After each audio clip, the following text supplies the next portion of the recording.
السلام علیکم، زه شهاب خان یم.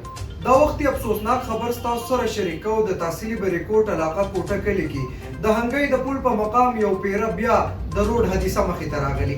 حادثه څنګه مخې ته راغلي په دې حواله نور تفصیلات به اخلو د خپل همکار مظفر شاه نه. جی مظفر شاه، څه تفصیلات دي ستاسو سره؟ جی بالکل شهاب خان، د کوټې په مقام دغه خطرناک پل نه یو پیره بیا یو حادثه مخې ته راغلې ده. کومه ټریله چې ده هغه د غورځېدو نه بچ شوې ده.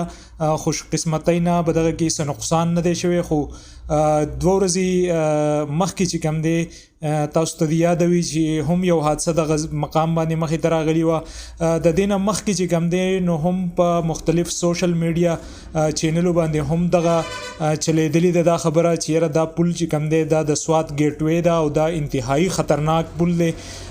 روډ چې کوم دی نو هغه پلن دی، پل چې کوم دی هغه به دغه مقام باندې تنګ شوی دی او کم ناشنا ډرایوران چې راځي نو هغوی په دې ځای کې کنفیوز شي او د دغه حادثو بیا ښکار کیږي.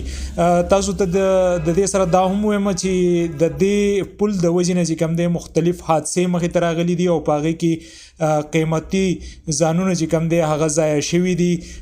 په دې پل نه چې کوم دی څه موده وړاندې یو حادثه مخې ته راغلې وه چې په هغې کې د کوټې کلي یو ځوان چې کوم دی هغه وفات شوی هم و.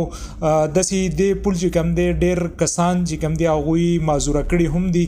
مختلف حادثې په مختلف وختونو کې مخې ته راځي. د دې ریپورټس چې کوم دی هغه په میډیا باندې په سوشل میډیا باندې هم چلیدلي دي.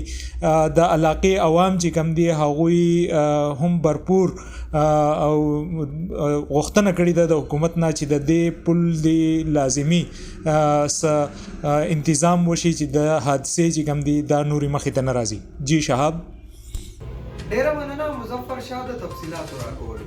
دا و تر دې دمه مهم خبرونه. د نورو خبرونو او اپډیټس لپاره تاسو ګورئ MP نیوز.